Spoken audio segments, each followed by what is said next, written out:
అడవిని నరకొద్దు అన్నందుకు తాను 2 సార్లు ఓడిపోయానని మంత్రి తుమ్మల నాగేశ్వరరావు తెలిపారు. ఖమ్మం జిల్లాలో పులిగుండాల ప్రాజెక్టు వద్ద ఏకో టూరిజం పనులను తుమ్మల పరిశీలించారు.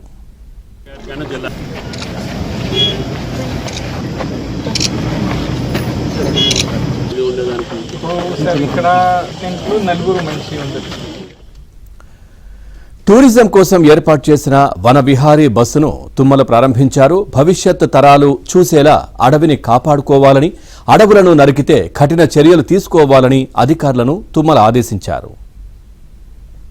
తరాలు చూసి ఆనందించి ఇప్పుడు ఆ పక్షులు ఎక్కడా లేని పక్షులు ఇక్కడే ఉన్నాయంట. 120 రకాలు ఉన్నాయంట. జంతువులు కూడా ఒక పెద్ద పులిని తెస్తే మిగతా అన్నీ వచ్చినట్టే, అది కూడా వస్తుంది ఒకటి నుంచి. ఇప్పుడు అన్ని ఊళ్ళలోకి వచ్చేస్తున్నట్టు. ఎందుకంటే అడవిలోకి మనం వెళ్ళి నరుకుతున్నాం కాబట్టి వాళ్ళు వచ్చి మన ఇళ్లలో ఉంటున్నారు. ఎక్కడా కూడా 30,000 ఎకరాలు ఎకో టూరిజం కింద ఈ మాత్రం ఉన్న ఫారెస్ట్ లేదు. మొత్తం ధ్వంసం చేసినాం మనమే. మళ్ళీ మన చేతులతో అది పునరుద్ధరించబడాలి. మన పిల్లలకి ఈ ప్రకృతి సంపదని మనం ధారాదత్తం చేయకపోతే వాళ్ళని మీరు హత్య చేసినట్టే.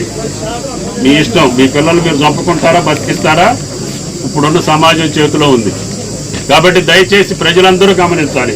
నాకు నిన్నమ్మన్నా చెప్తున్నారు, మళ్ళీ పెనుబెల్లి మండలంలో అడవి కొడుతున్నారని. అడవి నరుకుతుంటే చూసుకుంటూ ఉండేవాడు బతుకు అనవసరం. ఎందుకంటే అది దేశద్రోహం చేసేదానికంటే అడవి నరికింది అంతకంటే తప్పు. అంటే మన సమాజాన్ని మనమే చంపుకున్నవడం అవుతాం. కాబట్టి దయచేసి నేను అడవి నరకొద్దన్నందుకు 2 సార్లు ఓడిపోయినా, ఇంకొకసారి ఓడిపోయినా పర్వాలేదు, కానీ అడవి అయితే నరకదు.